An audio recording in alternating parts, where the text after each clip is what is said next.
اعوذ باللہ من الشیطان الرجیم بسم اللہ الرحمن الرحیم وَأَعْتَزِلُكُمْ وَمَا تَدْعُونَ مِن دُونِ اللَّهِ وَأَدْعُو رَبِّي عَسَىٰ أَلَّا أَكُونَ بِدُعَاءِ رَبِّي شَقِيًّا صدق اللہ العظیم۔ سورہ مریم آیت نمبر 48۔ ان مبارک آیات میں حضرت ابراہیم علیہ السلام ان کا مبارک تذکرہ چل رہا ہے۔ پچھلی مبارک آیات میں ہم پڑھ چکے ہیں کہ حضرت ابراہیم علیہ السلام نے اپنے والد کو اللہ تعالیٰ کی نافرمانی سے روک کر اللہ تعالیٰ کی عبادت کی طرف دعوت دی اور ایسی چیزوں کی پوجا اور عبادت کرنے سے منع کیا کہ جو نہ تو سنتے ہیں اور نہ دیکھ سکتے ہیں۔ حضرت ابراہیم علیہ السلام کی دعوت کے جواب میں ان کے والد نے ناراضگی کا اظہار کیا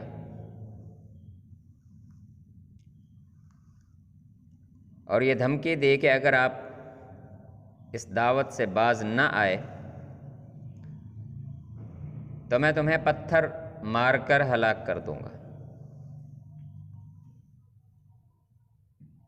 اور پھر تنبیہ کے طور پر کہا کہ کچھ عرصہ کے لیے، ایک مدت کے لیے میری نظروں سے دور ہو جا۔ تو حضرت ابراہیم علیہ السلام نے پھر زیادہ بحث مباحثہ کرنے کی بجائے سلام کر کے علیحدگی اختیار کی اور ان سے کہا کہ میں آپ کے لیے اللہ تعالیٰ سے استغفار کروں گا۔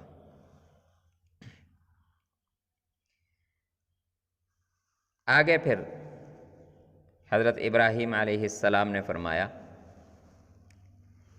کہ وَأَعْتَزِلُكُمْ، میں تم سے علیحدگی اختیار کرتا ہوں، تمہیں چھوڑتا ہوں، وَمَا تَدْعُونَ مِن دُونِ اللَّهِ، اور وہ چیزیں جن کو تم اللہ کے سوا پکارتے ہو،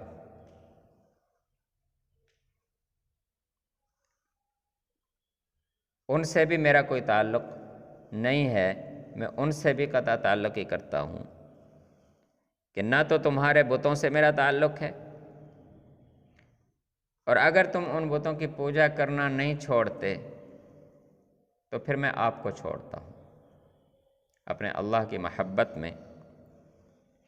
وَأَدْعُو رَبِّي، اور میں اپنی فریاد، اپنی پکار صرف اور صرف اپنے رب کے سامنے رکھتا ہوں۔ میں اپنے رب کو پکاروں گا، اپنے رب سے فریاد کروں گا، بس صرف اور صرف اپنے رب کی عبادت کروں گا۔ عَسَىٰ أَلَّا أَكُونَ بِدُعَاءِ رَبِّي شَقِيًّا، مجھے اپنے رب سے امید ہے کہ میں اپنے رب سے مانگ کر کبھی محروم نہیں رہوں گا، کہ تم جو چھوٹی چھوٹی باتوں کے لیے، چھوٹی چھوٹی ضروریات کے لیے اپنے بزرگوں کے نام لے لے کر ان کو پکارتے ہو، کبھی ان کی تصویریں بنا کر، ان کے مجسمے بنا کر بتوں کی صورت میں ان کو سامنے کھڑے کرتے ہو، پھر ان کو پکارتے ہو، ان کے سامنے ہاتھ جوڑتے ہو، ان سے اپنی مدد مانگتے ہو، یہ بات ذہن میں رکھیں۔ بت کا لفظ ہم بولتے ہیں ان کے لیے کہ وہ بتوں کی پوجا کرتے تھے، وہ ان کو بت نہیں کہتے تھے، وہ انہیں کہتے تھے صنم۔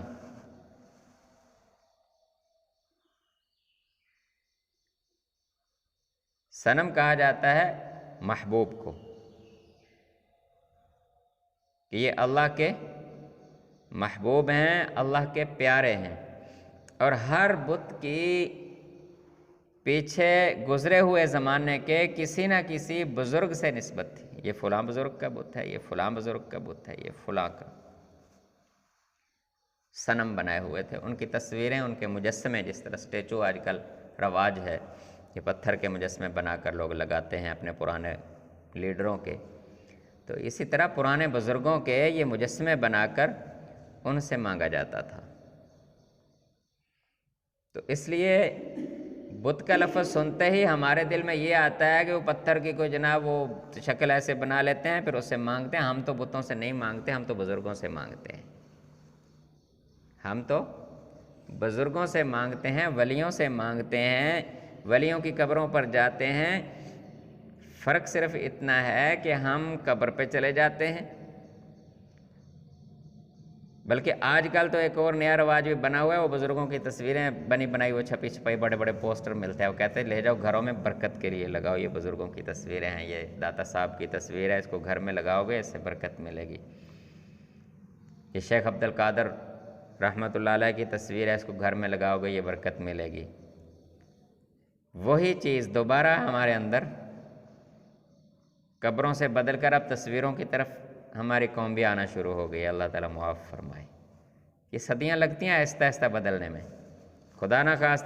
خواستہ آج یہ کاغذ کی تصویریں ہیں، پوسٹر بنے ہوئے ہیں، کل کو ہماری اولادوں میں سے کوئی شیطان ان کو گمراہ کرے اور وہ جناب اسٹیچو بنا کر ان کے، یہ بابا فرید کا جناب اسٹیچو بنا ہوا ہے، پتھر کا مجسمہ بنا کر لوگ بیچ رہے ہیں جی، یہ شیخ عبد القادر جیلانی 11ویں والے پیر کا جناب اسٹیچو مجسمہ بنا کر لوگ بیچ رہے ہیں، ان کی شکل بنا کر، یہ داتا صاحب کی پتھر کی مورتی بنا کر لوگ بیچنا اور لوگ برکتوں کے لیے اپنے گھروں میں لا رہے ہیں۔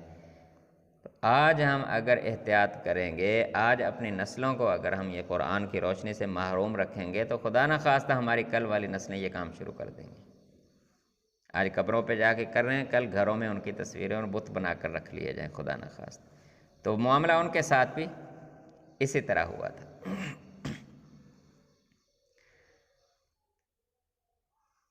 ایک واقعہ مشہور ہے کہ 4 یا 5 بزرگ تھے کسی علاقے کے، بڑے اللہ کے ولی تھے، بڑے عالم تھے، وہ وفات پا گئے، رخصت ہو گئے، وقت گزرا۔ ان کے بعد جو لوگ تھے انہوں نے سوچا کہ یار جب ہم مسجدوں میں آتے تھے، اللہ کی عبادت کرنے کے لیے آتے تھے تو وہ بزرگ ہمیں واعظ و نصیحت کرتے تھے، ہم ان کی زیارت کرتے تھے، ان کو دیکھ کر اللہ کی محبت ہمیں ملتی تھی، اب وہ نظر نہیں آ رہے ہیں، تو ان کی زیارت کی کچھ صورت نکالی جائے۔ تو اس وقت کاریگروں نے پھر ان کے مجسمے بنا کر عبادت گاہوں کے باہر، دروازے کے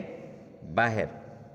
گلی میں لگا دیے کہ لوگ جب اللہ کی عبادت کے لیے، نماز کے لیے آئیں تو باہر بزرگوں کی زیارت کر لیں۔ کچھ عرصہ تک وہ باہر دروازے سے باہر لگے رہے تو لوگوں نے کہا بزرگوں کی تصویریں ہیں، احترام والے بزرگ تھے،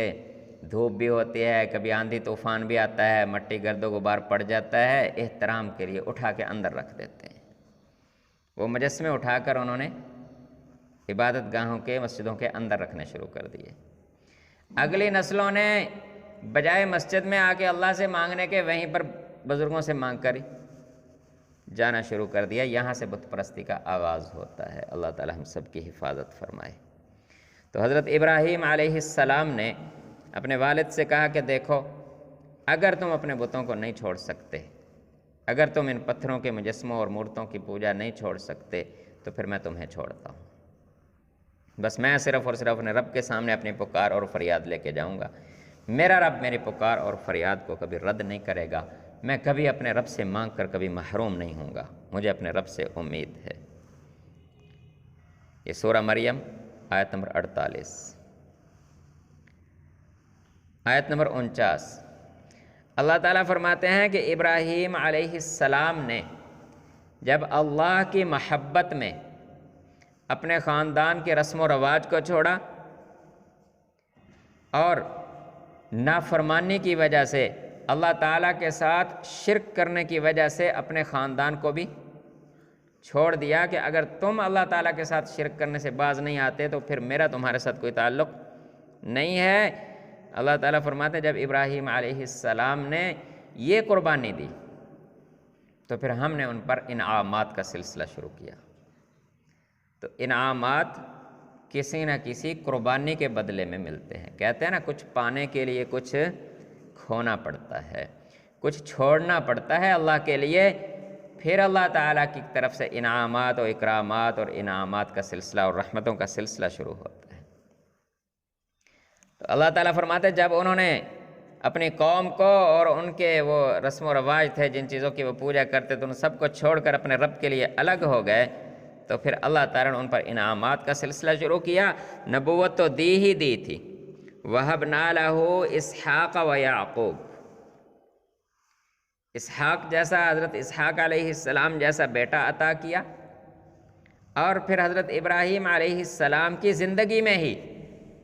حضرت اسحاق علیہ السلام کو یعقوب علیہ السلام جیسا بیٹا دیا۔ دوسری طرف حضرت اسماعیل علیہ السلام، وہ پہلے سے اللہ تعالیٰ کی طرف سے ایک انعام کے طور پر بیٹا دیا گیا تھا جس کو مکہ مکرمہ میں چھوڑ گئے تھے، تو اللہ تعالیٰ فرماتے ہیں وَكُلًّا جَعَلْنَا نَبِيًّا، پھر ان سب کو ہم نے نبی بنایا، ان سب کو نبوت عطا کی۔ ایک باپ خود نبی، دو بیٹے دونوں نبی، اور حضرت اسحاق علیہ السلام کے بیٹے حضرت یعقوب وہ بھی نبی۔ اب ایسی انعامات اور اکرامات اور کیا ہو سکتے ہیں کہ ایک ہی گھر میں بیک وقت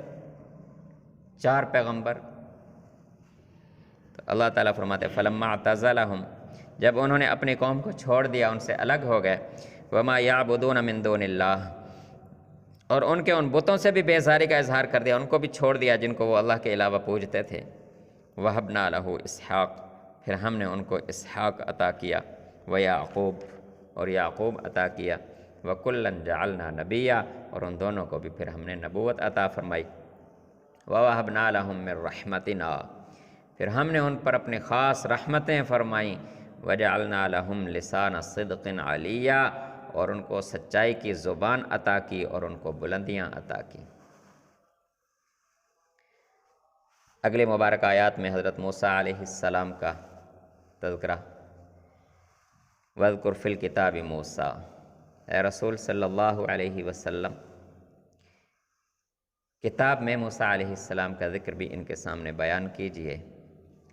إِنَّهُ كَانَ مُخْلَصًا، إِنَّهُ كَانَ مُخْلَصًا، مخلص اس کے 2 معنی، معروف، باقی تو کئی معنی نکلتے ہیں، تو مخلص کے 2 معروف معنی ہیں۔ ایک، انسان کا خود اپنی ہمت سے، اپنی کوشش سے اپنے آپ کو اپنے رب کے ساتھ خالص کر لینا، کوئی اور تعلق، کوئی اور مجبوری، کسی اور کی خوشی، کسی اور کے احکام، کسی اور کا خوف، کسی اور کی اطاعت، ہر چیز اپنے دل سے نکال کر ہر معاملے میں اپنے دل کو صاف کر کے اللہ کے سپرد کر دینا، اسے کیا کہا جاتا ہے؟ اللہ کا مخلص بندہ۔ دوسرا، پھر خود اللہ تعالیٰ اپنے اس بندے کو چن لے، باقی قوم کے مقابلے میں اللہ تعالیٰ اپنے انعامات کے لیے، نبوت کے اعزاز کے لیے، یا کسی بھی اکرام جو اللہ تعالیٰ کی طرف سے عطا ہوتا ہے، اللہ تعالیٰ اپنے اس بندے کو منتخب کر لے۔ تو یہ دونوں صورتیں پھر اللہ تعالیٰ نے حضرت موسیٰ علیہ السلام کو عطا کی کہ اللہ تعالیٰ نے بھی اپنی ان کی قوم میں سے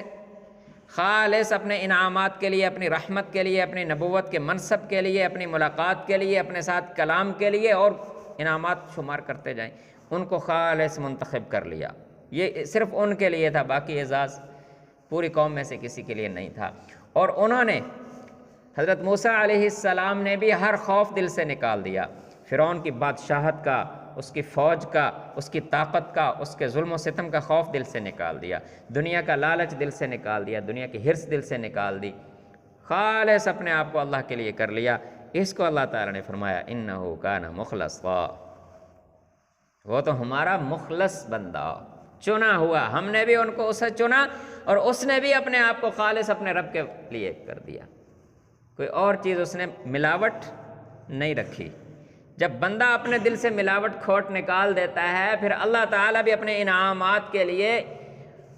اپنے نوازشات کے لیے، اپنی رحمتوں کے لیے اسے پھر چن لیتے ہیں، پھر اسے وہ مقام دیتے ہیں کہ جو اس معاشرے میں، اس زمانے میں پھر کسی دوسرے کو نہیں ملا ہوتا۔ وَكَانَ رَسُولًا نَبِيًّا، اللہ تعالیٰ فرماتے ہیں ہمارے رسول بھی تھے، ہمارے نبی بھی تھے۔ وَنَادَيْنَاهُ مِنْ جَانِبِ الطُّورِ الْأَيْمَنِ، ہم نے ان کو طور کے دائیں طرف سے پکارا، وَقَرَّبْنَاهُ نَجِيًّا، اور اس کو اپنی قربت عطا کی، نجیہ اپنا رازدار بنایا، اپنا رازدار بنایا، سب سے الگ تھلگ ہو کر اللہ تعالیٰ سے ملاقات، اللہ تعالیٰ سے راز و نیاز، راز کی باتیں، اللہ تعالیٰ فرماتے ہیں ان کو اپنا قرب بھی عطا کیا اور رازدار بھی اپنا بنایا، ان کو رازداری بھی عطا کی جو کسی اور کو نہیں ملی۔ وَوَهَبْنَا لَهُ مِن رَحْمَتِنَا أَخَاهُ هَارُونَ نَبِيًّا، پھر حضرت موسیٰ علیہ السلام پر دوسری رحمت اللہ تعالیٰ فرماتے ہیں کہ ہم نے یہ فرمائی کہ اس کے بھائی کو بھی ہم نے نبوت عطا کی، حضرت ہارون علیہ السلام کو۔ یہ حضرت موسیٰ علیہ السلام کا ذکر، جو بھی اپنے آپ کو بندہ اللہ کے لیے خالص کر لے گا، ملاوٹ کھوٹ نکال دے گا، ہر خوف دل سے نکال دے، ہر کسی سے امید دل سے نکال دے سوائے ایک رب کے، ہر تمنا نکال کر بس ایک رب کو پانے کے لیے کر لے گا، تو اللہ تعالیٰ بھی پھر اسے اپنا خالص بندہ بنا لیتے ہیں، اپنے لیے چن لیتے ہیں۔ یہ حضرت موسیٰ علیہ السلام کے مبارک ذکر میں جو چند آیات ہیں ان میں ان کا خلاصہ یہ ہے، اللہ تعالیٰ اپنا قرب عطا کرتے ہیں پھر ایسے بندے کو۔ اللہ تعالیٰ ایسے لوگوں کی ہمیں محبت نصیب فرمائے، ان کے نقش قدم پر چلنے کی توفیق عطا فرمائے۔ اگلی مبارک آیات میں حضرت اسماعیل علیہ السلام کا ذکر چلے گا۔ وَاذْكُرْ فِي الْكِتَابِ اسماعیل، اے رسول صلی اللہ علیہ وسلم کتاب میں اسماعیل علیہ السلام کا ذکر بھی آ گیا، بیان کر کے سنائیں ان کو، آیات آ گئی ہیں اللہ کی طرف سے، سنائیں۔ إِنَّهُ كَانَ صَادِقَ الْوَعْدِ، وہ اپنے وعدے کا سچا تھا۔ اسماعیل علیہ السلام کی خاص صفت جو اللہ نے بیان فرمائی، وہ اپنے وعدے کا سچا تھا۔ سب سے پہلا وعدہ حضرت اسماعیل علیہ السلام نے جو کیا وہ کون سا تھا؟ حضرت ابراہیم علیہ السلام نے کہا کہ بیٹا میں نے خواب دیکھا ہے، میں آپ کو اللہ کے لیے ذبح کر رہا ہوں، میں آپ کو اللہ کے لیے ذبح کر رہا ہوں، کیا خیال ہے؟ کیا خیال ہے؟ تو حضرت اسماعیل علیہ السلام نے کہا کہ ابا جان جو اللہ کا حکم ہے آپ کریں، جو اللہ کا حکم ہے آپ کریں، آپ مجھے صبر کرنے والا پائیں گے، آپ مجھے صبر کرنے والا پائیں گے۔ بچپن میں یہ وعدہ کیا، کتنا بڑا وعدہ تھا کہ آپ مجھے ذبح کریں پھر میرا صبر دیکھیں۔ باپ کے ہاتھ میں چھری، باپ کا صبر تو جو تھا وہ تو تھا، وہ تو چلو ایک عمر گزار چکے تھے، اللہ کے ساتھ ایک تعلق کی ایک لمبی عمر گزر چکی تھی۔ بیٹا چھوٹی عمر میں سب سے پہلا وعدہ کر کے پھر اس پر کیسے قائم رہا، کہا ابا جان آپ بے فکر ہو کے اپنا کام کریں اور میرا صبر دیکھیں، پھر انشاءاللہ آپ میرا صبر دیکھیں، پھر دنیا مثال دے گی کہ اسماعیل نے اپنے آپ کو کیسے پیش کیا اپنے رب کے لیے۔ تو اللہ نے فرمایا انہ کان صادق الوعد، وہ اپنے وعدے کا پکا اور سچا تھا۔ وکان رسول، بعد میں بھی مختلف واقعات زندگی میں پیش آئے۔ وکان رسولا نبیا، وہ بھی اللہ تعالیٰ کے رسول اور نبی تھے۔ اگلی بات، وکان یأمر اہلہ بالصلاۃ والزکاۃ، حضرت اسماعیل علیہ السلام کی دوسری جو خاص صفات ہیں، اپنے اہل و عیال کو، اپنے گھر والوں کو نماز اور زکوٰۃ کا حکم دیا کرتے تھے، نماز اور زکوٰۃ کا حکم دیا کرتے تھے۔ وَكَانَ عِنْدَ رَبِّهِ مَرْضِيًّا، اور یہ صفات تو اس کے رب کو بہت ہی پسند ہے، یہ صفات اس کے رب کو بہت ہی پسند ہے، اور اس نے یہ صفات اپنا کر اپنے آپ کو اپنے رب کا پسندیدہ بندہ بنایا۔ یہ کام بہت مشکل ہے، یہ کام بہت مشکل ہے، ہمارے لیے مشکل ہے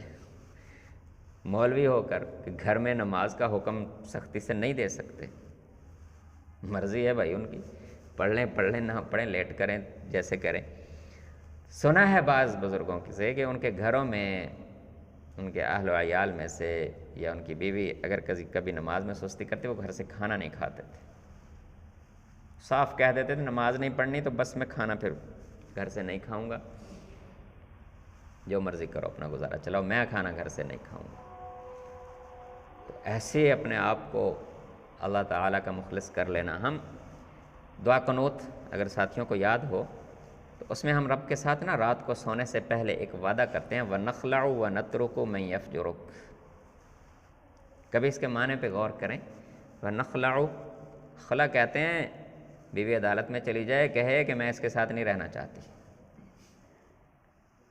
خلا کہتے ہیں نا اس کو۔ تو ہم اللہ سے وعدہ کرتے ہیں وَنَخْلَعُ، ہم الگ ہو جاتے ہیں، چھوڑ دیتے ہیں کس کو؟ دوسرا بار وَنَتْرُكُ، ہم ترک کر دیتے ہیں، ترک تعلق، ہمارا کوئی تعلق نہیں ہے ایسے شخص سے، میں یفجرک، جو آپ کی نافرمانی کرنے والا ہوں، جو آپ کی نافرمانی کرنے والا ہوں، ہمارا اس سے کوئی تعلق لینا دینا نہیں ہے، ہم اسے الگ ہو جاتے ہیں۔ بس ہم یاد کر لیا، روزانہ پڑھ لیتے ہیں، اللہ تعالیٰ کی یہ بھی توفیق ہے کہ پڑھ لیتے ہیں، تو یہ پورا کرنا بڑا مشکل ہے یہ وعدہ۔ وَنَخْلَعُ وَنَتْرُكُ مَن يَفْجُرُكَ، یہ وعدہ پورا کرنا کتنا مشکل ہے پھر، کہ جو اللہ کی نافرمانی کرنے والا اس سے قطع تعلق کر لینا، خود اپنی ذات میں تو نافرمانی دور کی بات ہے کہ بندہ خود ہی اللہ تعالیٰ سے بغاوتیں کر رہا ہو، اللہ کے احکام کو توڑ رہا ہو، نافرمانیاں کر رہا ہو، وعدہ رب سے یہ ہے کہ جو آپ کی نافرمانی کرتا ہے ہم اس سے بھی سائڈ پہ ہو جاتے ہیں، بس پھر ہمارا اس سے کوئی تعلق نہیں ہوتا۔ تو حضرت اسماعیل علیہ السلام کا اللہ تعالیٰ نے فرمایا کہ وہ اپنے گھر والوں کو، اپنے اہل و عیال کو نماز اور زکوٰۃ کا حکم کرنے والے تھے، اور نماز اور زکوٰۃ کا حکم کرنے والا خود اپنے رب کے ساتھ مخلص ہو، وفادار ہو، اور پھر نماز اور زکوٰۃ کا حکم کرنے والا ہو، تو اللہ تعالیٰ فرماتا ہے ایسا بندہ تو اللہ کو بہت پسند ہے۔ یہ حضرت اسماعیل علیہ السلام کی خاص صفات ہیں، اللہ تعالیٰ ہمیں نصیب فرما دے۔ اللہ تعالیٰ نے تھوڑا تھوڑا ہر نبی کی نا ایک دو باتیں اکٹھی کر دیں یہاں پر۔ وَاذْكُرْ فِي الْكِتَابِ ادریس، اگلی آیت حضرت ادریس علیہ السلام، کتاب میں ادریس علیہ السلام کا ذکر بیان کیجئے۔ اِنَّهُ كَانَ صِدِّيقًا، وہ بھی سچائی پر قائم رہنے والے تھے، نبیّا، اللہ تعالیٰ کے نبی تھے۔ وَرَفَعْنَاهُ مَكَانًا عَلِيًّا، ہم نے اسے ایک بلندی کے مقام پر اٹھایا، ان کو بلندیاں عطا کیں۔ تو حضرت ادریس علیہ السلام کے بارے میں یہ بات آتی ہے کہ ان کی وفات معجزے کے طور پر ہوئی تھی، ان کی وفات ایک معجزے کے طور پر اس طرح ہوئی تھی کہ وہ جس طرح انسان کی روح نکلتی ہے جسم سے اور جسم بے جان ہو جاتا ہے، پھر اس کا جنازہ اور دفن کیا جاتا ہے، ان کے ساتھ ایسا نہیں ہوا تھا۔ ان کی بڑی عزت تھی، بڑا مقام تھا اپنے قوم میں، بادشاہت بھی اللہ نے ان کو عطا کی تھی۔ تو جس وقت ان کا آخری وقت آیا تو پوری قوم کے سامنے ان کو ملائکہ کے ذریعے سے اٹھایا گیا، اور قوم نے ایک عرصہ تک ان کی پینٹنگز جو ہیں ابھی بھی ملتی ہیں پرانے کھنڈرات میں سے، کہ حضرت ادریس علیہ السلام ایسے جا رہے ہیں، تو لوگوں نے جیسے دیکھے منظر، انہوں نے بعد میں وہ اس کی وہ تصویریں بنائیں، پینٹنگ بنائی کہ ایسے جا رہے تھے، کبھی بادلوں میں، کبھی آگے آگے آگے، جیسے جیسے لوگ دیکھتے تھے۔ یہ ان کے بارے میں روایات مشہور ہیں، قرآن پاک میں بھی ہے کہ ان کو ایک بلندی کے مقام پر اٹھایا، اور روایات بھی ہیں کہ حضرت ادریس علیہ السلام کو اس طرح موت نہیں آئی جس طرح عام لوگ آتی ہے، بلکہ ان کو ایسے اٹھا لیا گیا تھا قوم کے سامنے ہی، بس ان کا آخری جب وقت آیا تھا وہ ایسے چلے گئے تھے۔ تو یہ اللہ تعالیٰ کا انعام تھا۔ اولئک الذین انعم اللہ علیہم من النبیین، یہی وہ لوگ ہیں